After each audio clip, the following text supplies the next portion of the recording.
Faly miarabantsika rehetra indray rakizy.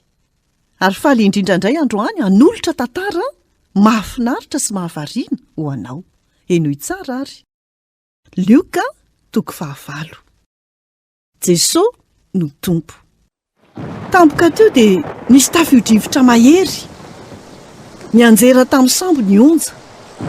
Nahery vaika ny tafio-drivotra. Mitazona ny voy mafy hatrany ny ekipa. Natahotra izy ireo satria fantany fa mampidi-doza ny tafio-drivotra mahery toy izao eo amin'ny ranomasin'i Galilea. Tampoka teo dia nisy onja iray hafa indray namely ny sambo. Nifofofo ny tafio-drivotra ary ny sambo aravoara ny ranomasina. Mbola azo avotana ve izy ireo?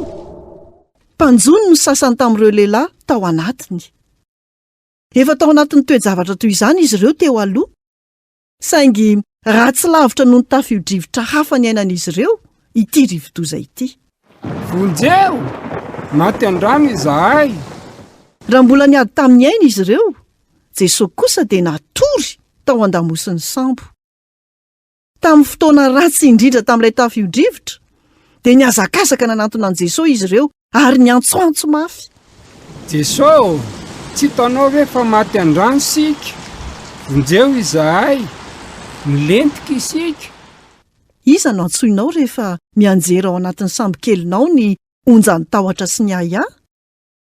Jesosy ny tompo manana fahefana amin'ny zavatra rehetra.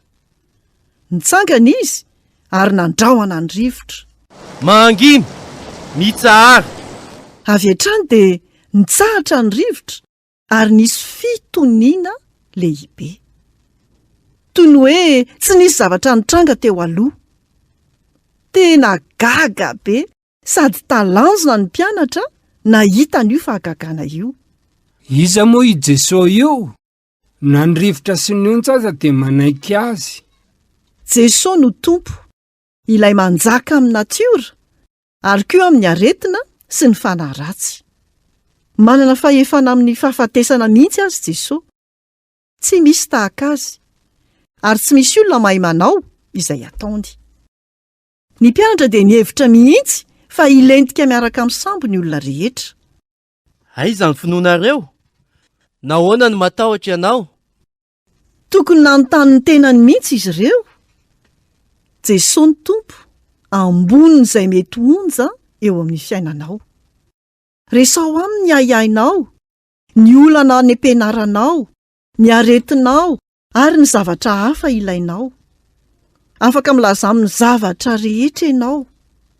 Jesosy no tompo, aza matahotra, afaka matoko tanteraka azy ianao. Raisy mazava ny hafatra dia iaino. Jesosy no tompo. Izay indray no anjara hafatra ho antsika tamin'ity anio ity. Tahiny tompo daholo, nanolotra ny tantara zokomy.